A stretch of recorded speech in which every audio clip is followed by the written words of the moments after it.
Oke, halo guys, welcome back to Korea Remit bersama orang Korea yang medok. Oke, follow kembali lagi dengan konten Swindler. Jujur konten Swindler ini kayaknya lumayan banyak penggemarnya karena setiap kali aku naik pesawat mau ke Singapura atau ke Indonesia, kebanyakan yang nyapa aku itu mesti bilang, "Mas, aku ini penggemarnya Swindler," gitu. Nah, jadi aku yakin ini mungkin satu konten yang disukai oleh banyak orang. Jadi aku harap konten Swindler ini mohon di-share ke teman-teman. Oke, nah cerita kali ini jujur follow nggak bakal bisa nebak endingnya karena plot twistnya lumayan kenceng dan ini merupakan sebuah realita baru yang perlu kita terima. Oke, langsung kita mulai cerita hari ini. Nah, untuk memahami cerita kali ini kita perlu kenal satu tokoh dan tak namai nama Indonesia biar lebih mudah. Namanya Michelle. Nah, Michelle ini berusia 40 tahun dan bekerja sebagai kepala sekuritas. Buat yang nggak tahu apa itu sekuritas, ya ini merupakan perusahaan yang melakukan investasi. Jadi gajinya juga besar dan merupakan seorang perempuan yang sukses di karirnya. Nah, suatu hari Michelle ini tiba-tiba dapat telepon, kayak ada yang hubungi itu, diangkat, baik-baik ya, nanti saya hubungi kembali. Teleponnya dia matikan. Setelah itu dia ngeliat satu foto. Fotonya ini merupakan foto seorang laki-laki dan besoknya Michelle itu pergi ke kantor detektif swasta. Nah, sesampainya di kantor detektif swasta, Michelle bilang, "Pak, saya mau cari cowok ini, Pak, mau dicarikan." Nah, foto yang ditunjukkan di dalam foto itu ada anak laki-laki yang terkesan masih berada di usia SMA, tapi fotonya ini diambil kayak sekitar 20 tahun yang lalu. Dan seperti yang bisa kita bayangkan, memang betul detektif swasta itu dibayar untuk bekerja. Tapi namanya detektif swasta, mereka juga ada etikanya. Jadi nggak sebarang orang dicariin, jadi apa hubungannya atau kenapa kamu nyariin ini orang. Nah, itu biasanya ditanyai terlebih dahulu. Sehingga detektif swastanya tanya, "Tapi permisi, saya mau tanya, hubungan ibu sama laki-laki ini apa, Bu?" Di situ Michelle membagikan ceritanya. Michelle bilang seperti ini. "Jadi sebenarnya dia ini teman seangkatan saya waktu SMA, Pak. Jadi ini foto yang saya ambil 20 tahun yang lalu. Dan sebenarnya dia cinta pertama saya, Pak. Namanya Michael." Tentunya ini juga nama samaran. Dan Michelle mulai menceritakan bagaimana hubungan Michelle dengan Michael yang sebenarnya. Jadi ternyata di usia mudanya Michelle itu tinggal berdua sama mamanya karena udah cerai sama papanya. Dan karena kondisi ekonominya juga agak pas-pasan, Michelle ini tinggal di rumah susun di Korea yang mungkin follow sering lihat di drama, kita sebutnya villa. Nah, di situ mereka itu nyewa rumah yang ada di Hanjia, alias rumah yang setengah bawah tanah, karena biasanya rumah yang setengah bawah tanah kayak gini lebih murah biaya sewanya. Nah, jadi Michelle sama mamanya tinggal di situ, sedangkan cowok yang bernama Michael itu adalah cowok yang tinggal atau anak laki-laki yang tinggal di lantai atasnya. Dan lebih tepatnya Michael ini merupakan anak putra dari pemilik rumah itu. Jadi bisa dibilang hubungan asmara antara anak laki-laki pemilik rumah dengan anak perempuan yang nyewa kamar di rumah itu. Nah, tentunya hubungannya ini tidak berjalan dengan mudah seperti yang bisa kita bayangkan. Karena mamanya Michael itu nggak suka sama Michelle. Lebih tepatnya mamanya itu ngerasa najis. Masa anakku yang tumbuh besar tanpa kekurangan sukanya sama cewek yang tinggal cuma sama mama. Nah, itu loh, dia nggak punya apa-apa. Ya nggak mau. Kesannya kayak gitu. Jadi meskipun mamanya nggak bilang belak-belakan mau Michelle mau Michael, mereka berdua itu tahu kalau mamanya Michael itu kurang suka kalau mereka berdua ini terlalu akrab. Nah, tapi karena mereka ini di satu sekolah dan juga umurnya juga seumuran, mereka berdua ini menghabiskan lumayan banyak waktu di sekolah. Sampai suatu hari Michael itu bilang gini ke Michelle, "Michelle, sore ini belajar bareng yuk, aku tak ke rumah kamu ya," alias ke lantai bawah gitu. "Kita belajar bareng ya. Hari ini kebetulan mamaku katanya ada urusan di luar." Mereka berdua akhirnya belajar di rumahnya Michelle. Yo, aku ngerti ini satu gedung tapi di rumah, maksudnya di tempat tinggalnya Michelle gitu. By the way, mamanya Michelle itu karena secara ekonomi sangat terdesak, jadi mau pagi mau siang kalau ada pekerjaan itu terus-menerus dikerjakan. Jadi mamanya Michelle itu baru pulang kalau udah jam 12 lebih, lalu jam 6 pagi udah memulai hari kayak gitu. Nah, jadi malam itu Michael sama Michelle mereka berduaan belajar di rumahnya Michelle. Nah, beneran mereka tidak melakukan apa-apa, tapi tentunya pembicaraan mereka itu ya sangat romantis. Kayak, "Michelle, ini gimana sih? Loh, kamu nggak tahu tak kayak gini loh. kamu kok nggak bisa fokus sih? Nah, Michael jawab, lah gimana mau fokus lah, di sini ruangannya sempit, udah gitu kamu ada di depan mataku, lah gimana mau fokus coba. Nah, mereka tidak melakukan hal-hal yang aneh, tapi mereka benar-benar menikmati masa muda mereka sebagai sepasang remaja yang saling suka gitu. Nah, ternyata berbeda dengan dugaan Michael, mamanya Michael hari itu pulang lebih awal dari yang dibayangkan sama Michael. Dan akhirnya Michael ketahuan kalau dia berduaan sama Michelle. Dan di malam itu mamanya Michael langsung ngusir Michelle dan juga mamanya. Dan di situ mamanya Michael bilang belak-belakan kayak gini ke Michelle. Oh, cewek murahan kamu. Kamu berani-beraninya mau nggoda anakku, ha? Masih anak SMA kok udah mau nggoda-nggoda, ha? Kamu sengaja ya goyang-goyangin pantat kamu di depan anakku. Oh, dasar anak murahan. Dan kebetulan mamanya Michelle juga pulang. Dan akhirnya kondisi ini terbuka kepada semua pihak. Dan jujur sebenarnya mau Michael mau Michelle, mereka itu saling suka dan mereka itu yo sama-sama suka gitu. Jadi bukan cinta yang satu pihak maksa ataupun cinta bertepuk sebelah tangan. Jadi benar-benar saling suka, tapi mamanya Michael kurang setuju hubungan ini, sehingga di malam itu juga Michelle dan mamanya dikata-katain dan disuruh keluar dari rumah secepatnya. Nah, mulai saat itu Michelle benar-benar sudah lost kontak sama Michael, dan jujur diakibatkan kejadian itu Michelle pun jadi sangat sakit hati, sehingga dia sendiri juga kayak mengusir semua rasa suka yang dia punya akan Michael. Nah, jadi itu hubungan antara Michelle dan Michael sekitar 20 tahun yang lalu. Dan kenapa dia pengen ketemu Michael setelah 20 tahun lamanya dan meskipun pernah ada kejadian seperti itu? Karena sebenarnya 2 bulan yang lalu mamanya Michelle ini meninggal diakibatkan kanker. Jadi udah dibawa ke rumah sakit, udah diobati tapi tidak berhasil disembuhkan sehingga mamanya meninggal. Tapi sebelum meninggal mamanya Michelle bilang kayak gini ke Michelle. Nah, mama tahu mama udah gak bisa temani kamu lagi di dunia ini. Tapi nak, kamu jangan hidup sendiri ya. Kamu juga buatlah keluarga kamu. Mama gak nyaman harus ninggalkan kamu sendiri di bumi ini. Paham ya nak? Jadi nanti kalau mama udah gak ada, kamu jangan tinggal sendiri. Dan ini yang membuat Michelle mencari Michael. Mendengar itu, detektif swasta langsung mengiyakan pekerjaan ini dan mulai keesokan harinya dia mulai mencari tahu di mana Michael berada. Dan berdasarkan info terakhir teman-teman seangkatannya Michelle, Michael ini setelah lulus SMA dia berangkat ke luar negeri untuk kuliah gitu. Nah, setelah 1-2 mingguan, untungnya detektif swasta berhasil mencari tahu keberadaan Michael. Dan ternyata Michael juga tinggal di satu kota yang sama, di Seoul. Dan sekarang dia ini ternyata berprofesi sebagai seorang dosen di sebuah universitas. Tapi Michael ini sudah nikah dan punya seorang putri yang berusia 5 tahun. Tapi ternyata Michael juga udah cerai sekitar 1 tahun yang lalu. Sehingga bisa dibilang, yo kalau mau dinikahi, yo masih bisa, kondisinya masih terbuka gitu. Nah, detektif swastanya udah mencari tahu dan udah tahu keberadaan Michael, dan ini dilaporkan kepada Michelle. Lalu Michelle ditanyain, nah Bu, ini kita udah nemu keberadaan Bapak Michael, dan jujur Bapak Michael waktu kita hubungin dan waktu kita temui secara langsung, beliau juga sangat bahagia kalau Ibu Michelle mau bertemu langsung. Ya memang betul Bu, Pak Michael ini udah nikah, tapi sekarang kan zamannya udah gak kayak dulu Bu. Ya kalau udah nikah ya gak apa-apa. Oh, anak putrinya itu dirawat sama mantan istrinya, jadi putrinya itu gak tinggal bareng sama Pak Michael. Jadi kalau mau saling kenal, mau ya membangun satu hubungan baru, kayaknya masih gak apa-apa. Gimana Bu, mau langsung ketemu atau gimana? Michelle yang mendengar itu langsung bilang, saya mau. Kapan saya bisa ketemu sama Michael? Nah, detektif swastanya jawab seperti ini.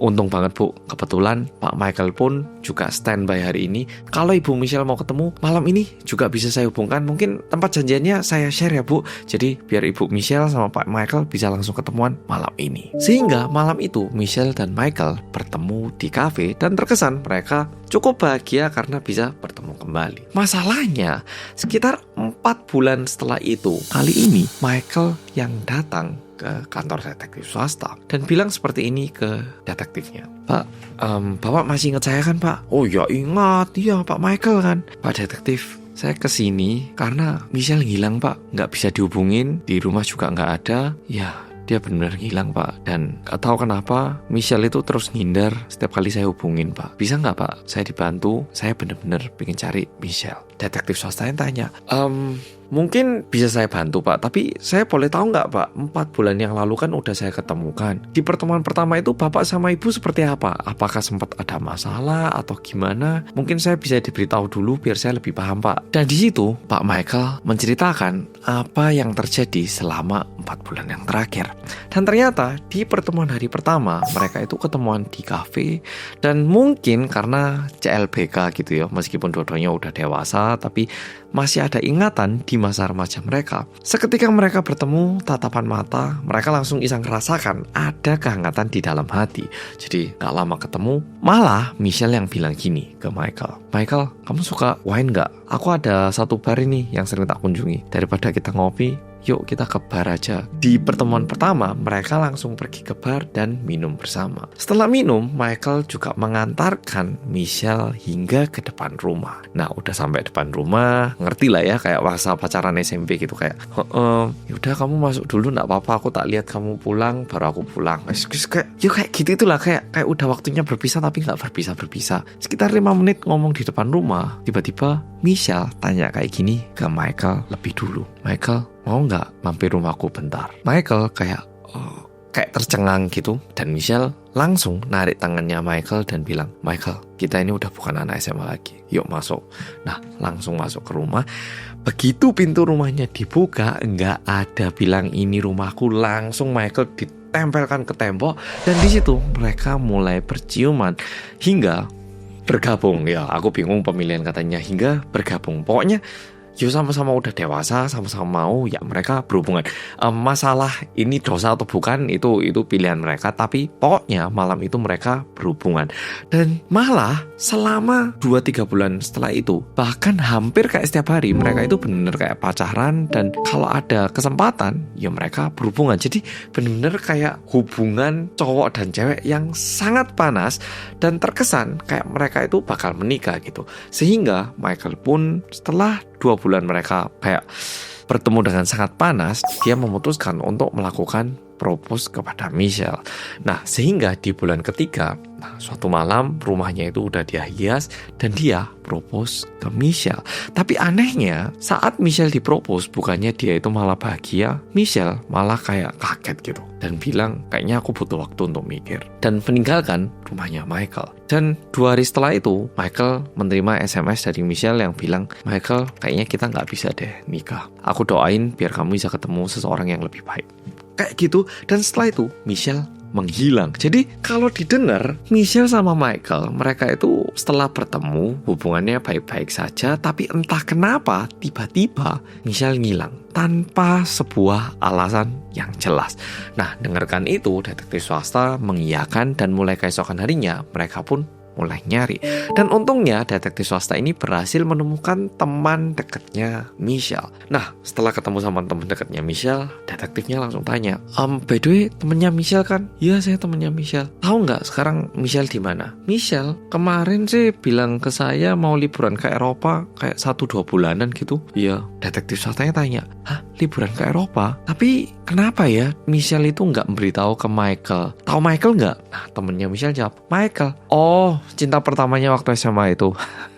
Pak, bilangin aja ke Michael, suruh lupain Michelle, gak usah nungguin Michelle, bilang aja kayak gitu. Ya, dia katanya mau liburan, dan ya bapak kan juga tahu pekerjaannya Michelle, kepala sekuritas, ya uangnya juga banyak. Jadi ya mungkin dia lagi butuh kayak kebebasan, lagi nyari freedom gitu. Ya, jadi dia masih bisa saya hubungin Pak, cuman setahu saya dia memang gak mau lagi dihubungi sama Michael, dan sekarang lagi liburan di luar negeri. Nah, detektif swastanya karena benar-benar pengen tahu alasan kenapa Michelle mulai menghindari Michael, detektif swastanya tanya, tapi kalau boleh tanya, kira-kira tahu nggak kenapa Michelle mulai ngindar si Michael itu? Kalau nggak, boleh dong saya diberitahu, saya pengen tahu. Nah, di situ tiba-tiba temennya Michelle bilang kayak gini, alasannya sih udah jelas sebenarnya, kan mamanya Michael orangnya nggak berubah, sama aja, masih nggak suka sama Michelle. Nah, follow paham atau nggak paham? Nah, dengarkan aja. Dan ternyata yang terjadi adalah di saat Michelle dan Michael ini, perasaan cintanya ini mulai berkembang, Michelle ini ketemu sama mamanya Michael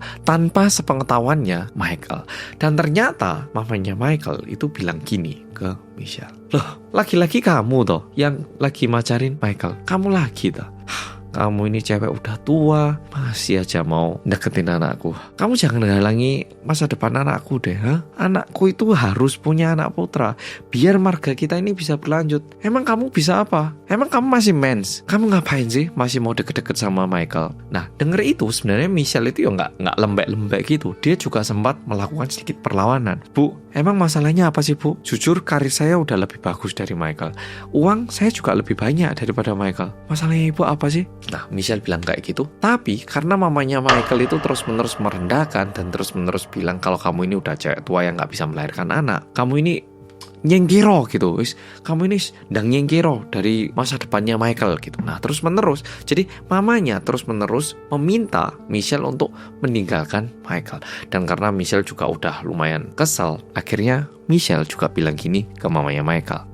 Jujur, setelah 20 tahun saya ketemu sama Michael, saya juga bingung apa harus nikah atau harus gimana. Tapi meskipun semua udah berubah, saya bersyukur tante, karena tante gak berubah. Dan ini sangat membantu saya dalam membuat keputusan. Nah, Michelle bilang seperti itu. Jadi terkesan Michelle ini sebenarnya sangat suka dengan Michael, tapi karena mamanya laki-laki memotong perjalanan cinta mereka, sehingga Michelle ini sakit hati. Dan ini terkesan seperti alasan kenapa Michelle meninggalkan Michael tanpa kayak alasan yang jelas ataupun penjelasan kepada Michael. Nah, tapi meskipun udah mendengarkan info seperti ini, Michael itu masih pengen ketemu satu kali sama Michelle untuk meluruskan ataupun paling tidak minta maaf gitu.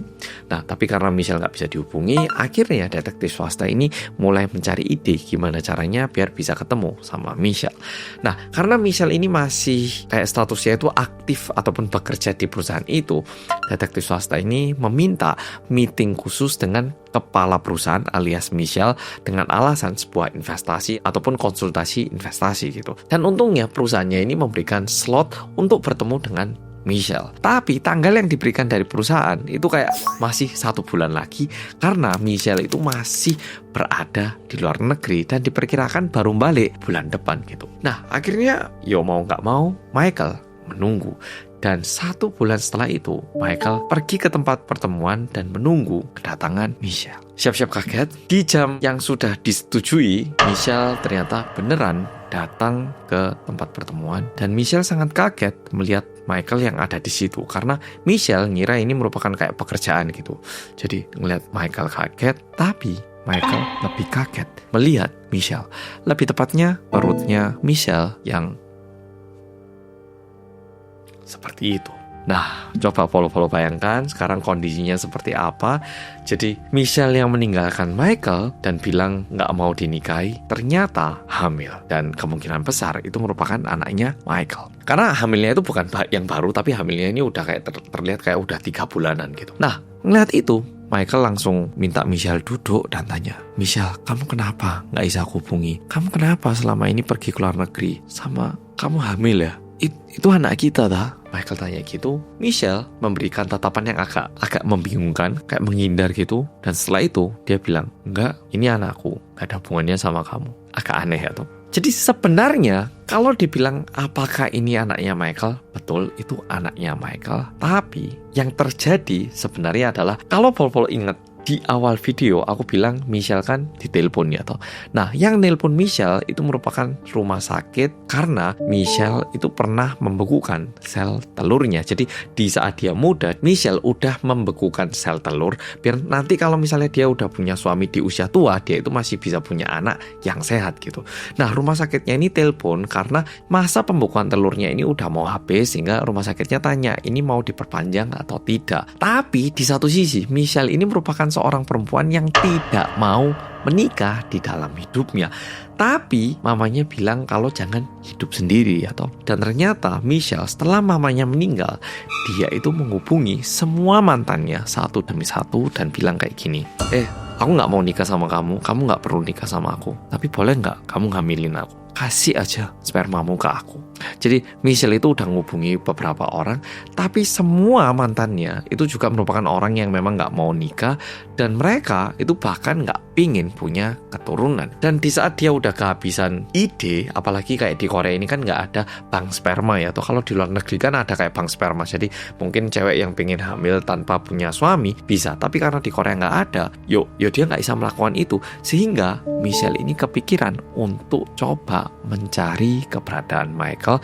Dan alasannya kenapa di malam pertama mereka langsung melakukan hubungan itu, karena kebetulan itu merupakan tanggal yang sangat bagus untuk Michelle, alias kemungkinan hamilnya itu tinggi gitu di hari itu. Dan itu yang membuat kenapa Michelle itu terus-menerus melakukan hubungan dengan Michael dengan alasan dia pengen hamil ataupun pengen punya anak. Jadi bukan masalah anaknya Michael, tapi pengen punya anak gitu. Nah, terus kenapa Michelle ini sebenarnya keluar negeri? Jadi sebenarnya Michelle itu mencoba melakukan hubungan seksual sama Michael gitu. Ya kalau bisa hamil kenapa enggak? Tapi karena usianya udah lumayan tua, kemungkinan dia bisa hamil kan sangat rendah ya toh. Jadi sebenarnya sel telurnya ini dia kirim ke negara lain, lebih tepatnya ke Denmark, karena di Denmark itu ada bank sperma. Dan di situ kalau misalnya dia pengen hamil tanpa cowok bisa gitu. Jadi tinggal milih sperma yang mana, dimasukkan ke dalam sel telurnya lalu dimasukkan ke dalam badannya. Nah, itu bisa gitu. Dan karena ini udah merupakan bagian dari rencana, Michelle itu udah booking pesawat dan mau berangkat ke Denmark gitu. Dan kebetulan si Michael ini melakukan propose, tapi karena memang tujuannya Michelle itu bukan menikah, dia jadi bingung. Tapi jujur dia pun agak tergoyang karena melihat Michael yang benar-benar suka sama dirinya. Dia itu sempat tergoyang, tapi karena pernah ketemu sama mamanya Michael dan traumanya itu kembali, dia memutuskan untuk tidak menikah. Tapi setelah Michelle pergi ke Eropa dan dia mau melakukan bayi tabung, dia diberitahu sama tim medis yang ada di Eropa bahwa ternyata Michelle itu udah hamil. Jadi lebih tepatnya Michael berhasil menghamili Michelle. Dan karena waktu itu merupakan fase-fase awal di saat kehamilan, jadi tim medisnya bilang kalau bisa jangan pergi kemana-mana, sebisa mungkin tetap stay di sini biar tim medis kita bisa memantau. Nah, itu yang membuat Michelle terus tinggal di Eropa untuk kayak 1 bulan bahkan lebih gitu. Dan setelah bisa dibilang hamilnya ini aman, baru Michelle memutuskan untuk balik ke Korea. Nah, jadi itu yang terjadi. Dan mendengar semua itu, Michael bilang, kalau gitu itu kan anakku, kamu gak mau tak nikah sama aku? Michelle bilang, enggak, aku gak mau nikah dan aku cuman pengen punya anak. Dan pada akhirnya Michelle beneran melahirkan anak itu tanpa suami, jadi tidak mendaftarkan suami ataupun ayah untuk anaknya. Tapi yang menyedihkan, setelah Michelle berhasil melahirkan, Michael mengirimkan satu pesan yang bilang kayak gini, Michelle, aku udah dengar kabar kamu udah melahirkan anak, dan aku juga sangat menghargai keputusan kamu yang gak mau menikah. Aku paham kamu gak pengen punya suami, tapi kalau anak kamu butuh seorang ayah, aku siap dan aku pingin menjadi sosok ayah untuk anak kamu. Aku selalu terbuka dan aku selalu menunggu kabar dari kamu. Nah, ceritanya sampai di sini, tapi kalau dipikir baik-baik, mamanya Michael itu kena karma loh. Ingat nggak mamanya Michael bilang apa ke Michelle dulu? Oh, dasar anak yang nggak punya apa-apa. Tapi anaknya Michael yang sekarang dirawat sama mantan istrinya, gimana? Yo putrinya yo nggak punya apa-apa ya toh. Jadi bisa dibilang mamanya Michael yang dulu bilang ke Michelle, ini kondisinya terulang kepada cucunya sendiri. Oke, Polo, cerita kali ini sampai di sini. Kadang ada orang yang ngira kalau hidupnya itu bakal terus sempurna dan gak takut sama nasib gitu ya. Tapi realitanya kayak gini, kadang hidup itu bisa berubah. Namanya hidup itu beneran kayak roda, kadang kita di bawah, kadang kita di atas gitu. Dan sangat menyedihkan juga mendengar kondisi Michelle yang pengen punya anak tapi gak pengen punya suami. Dan mungkin ini bisa jadi diakibatkan trauma. Dan bisa jadi Michelle waktu kecil dia pernah ngeliat papanya yang memperlakukan mamanya dengan tidak baik, ataupun mungkin papanya selingkuh atau gimana. Dan itu yang mungkin membuat Michelle tidak pengen punya suami juga gitu. Yap, tapi Swindler kali ini sampai di sini. Kalau Polo suka, please di-share ke teman Polo dan jangan lupa untuk like video kali ini. Aku jarang minta like yo, tapi kalau video kali ini mohon di like ya. Oke, Polo, makasih sudah nonton dan sampai jumpa di video berikutnya.